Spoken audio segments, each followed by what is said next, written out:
আসসালামু আলাইকুম। আরেকটি প্রশ্ন এসছিল এবার প্রজ্ঞাতে। এটা কোনো একটা জেলা শহর থেকে এসছে এবং খুব প্র্যাকটিক্যাল একটা বিষয় নিয়েই এই অভিভাবক এই প্রশ্নটি নিশ্চয় করেছেন। সেটা হলো যে কোচিংয়ের দৌরাত্ম্য, যে জেলা শহরগুলোতে এখন কোচিংয়ের প্রচণ্ড প্রভাব। বাসায় পড়ানো থেকে বিভিন্ন কোচিংয়ে বা ব্যক্তি পর্যায়ে বিভিন্ন বিষয়ভিত্তিক ছাত্র পড়ানোর ক্ষেত্রে অভিভাবকদের আগ্রহ বেশি।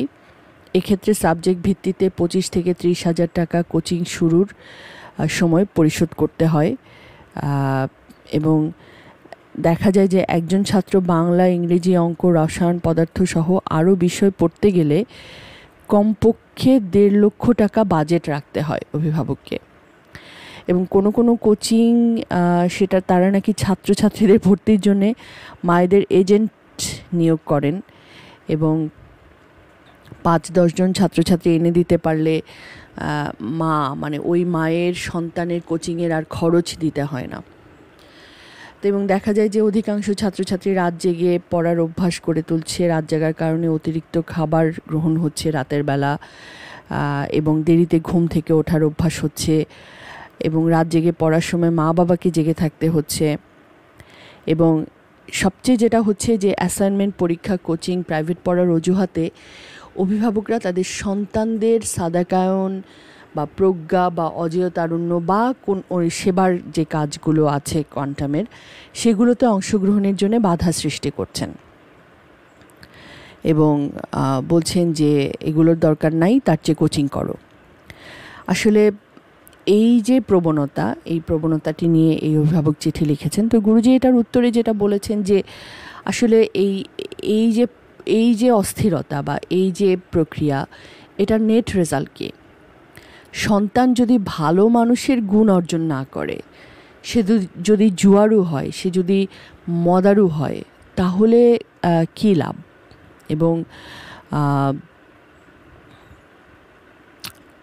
আপনি যদি সন্তানকে ভালো মানুষ হওয়ার জন্য চেষ্টা না করেন, সে কিন্তু নিউট্রাল মানুষ হবে না। মানুষ কিন্তু নিউট্রাল মানুষ হতে পারে না, হয় সে খারাপ মানুষ হয় অথবা সে ভালো মানুষ হয়। তো আপনি যদি তাকে ভালো মানুষ হওয়ার প্রক্রিয়াতে না ইন্ট্রোডিউস করতে পারেন, সে কিন্তু অটোমেটিক্যালি খারাপ মানুষের পথে যাবে। এবং জিপিএ গোল্ডেন পেল, লাভ কি? আমরা জানি যে জিপিএ গোল্ডেন বুয়েটে যারা পড়ে তারা তো জিপিএ গোল্ডেনই পায়, এবং বুয়েটের আমরা জানি যে যারা তাদের সহপাঠীকে পিটিয়ে মেরে ফেলেছে, তো তারা সবাই বুয়েটে যারা পড়ছে তারা সবাই তো গোল্ডেন এ পাওয়া। আজকে তাদের পরিণতি কী? আজকে তাদের পরিণতি হচ্ছে যে তারা তাদের পাঠীকে পিটিয়ে মারার অপরাধে তারা জেলে আছে। তো জিপিএ 5 পাওয়াটাই যদি নেট রেজাল্ট হয় বা মূল উদ্দেশ্য হয়, তাহলে কিন্তু সেটা আপনার সন্তানকে কোথাও নিয়ে যাবে না। তো গুরুজি আসলে আমাদের অভিভাবকদের উদ্দেশ্যে খুব স্পষ্টভাবে, খুবই দ্ব্যর্থহীনভাবে যে কথাটা বলেছেন, সেটা হচ্ছে আপনারা কেউ আপনাদের সন্তানদের নিয়ে এই ভুলটা কখনোই করবেন না।